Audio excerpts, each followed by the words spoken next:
Bismillahirrahmanirrahim. Materi pembelajaran PAI kelas 2. Ayo berwudu. Assalamualaikum warahmatullahi wabarakatuh. Sebelum kita memulai pelajaran, marilah kita membaca doa sebelum belajar terlebih dahulu.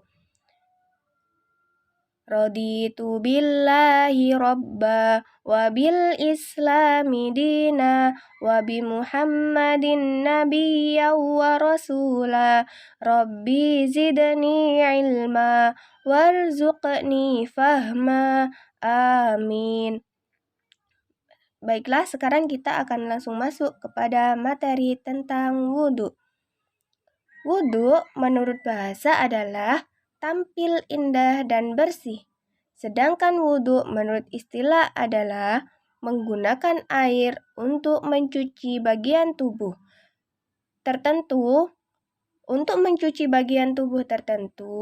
dengan niat bersuci. Setelah kita mengetahui tentang apa itu wudhu, sekarang kita akan masuk pada tata cara berwudhu. Yang pertama yakni ada syarat wudhu. Syarat-syarat wudhu yakni yang pertama harus orang Islam. Jadi orang yang berwudhu itu harus beragama Islam. Yang kedua yakni mumayyiz. Apa yang dimaksud dengan mumayyiz?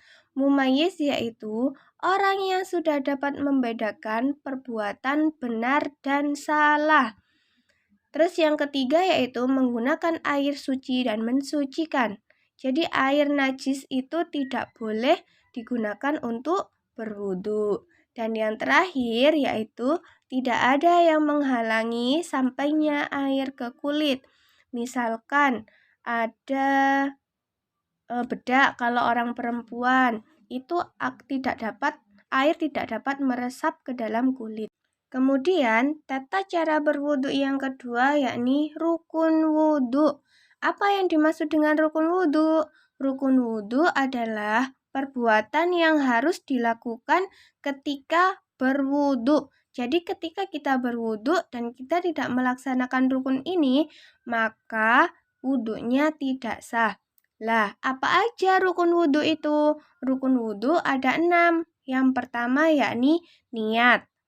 Yang kedua, membasuh muka. Yang ketiga, membasuh kedua tangan sampai siku. Yang keempat, mengusap sebagian kepala. Yang kelima, membasuh kedua kaki sampai mata kaki. Dan yang terakhir yaitu mengerjakan gerakan secara berurutan atau tertib. Jadi, mulai yang pertama sampai yang terakhir itu harus dilakukan secara urut, tidak boleh belenjat-belenjat. Tata cara berwudu yang selanjutnya atau yang ketiga yakni sunnah wudu. Sunnah, apa yang dimaksud dengan sunnah? Sunnah adalah sesuatu perbuatan yang apabila kita kerjakan mendapatkan pahala, apabila tidak kita laksanakan, kita tidak mendapatkan apa-apa. Apa aja itu? Yang pertama yakni menggosok gigi. Yang kedua, membaca basmalah pada permulaan wudhu. Yang ketiga, mencuci kedua telapak tangan sampai pergelangan. Yang keempat, berkumur dan membersihkan hidung. Yang kelima, mengusap seluruh kepala dan mengusap kedua telinga. Yang selanjutnya, mendahulukan anggota wudhu yang kanan daripada yang kiri. Dan yang terakhir, membaca doa selesai wudhu. Yang selanjutnya yaitu hal-hal yang membatalkan wudhu. Apa saja hal-hal yang membatalkan wudhu? Yang pertama yakni buang air dari dubur atau kentut. Yang selanjutnya buang air kecil. Yang ketiga buang air besar. Yang keempat menyentuh kubul atau dubur dengan telapak tangan. Yang kelima tidur. Yang keenam hilang akal karena mabuk atau gila. Dan yang terakhir adalah bersentuhan antara laki-laki dan perempuan yang bukan muhrimnya. Baiklah anak-anak, inilah pelajaran yang dapat Ustazah sampaikan. Ada kurang lebihnya, Ustazah mohon maaf ya sebesar-besarnya. Semoga bermanfaat untuk kalian.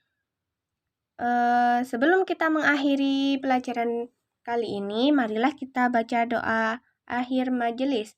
Subhanakallahumma wa bihamdik asyhadu an la ilaha illa anta astaghfiruka wa atubu ilaik.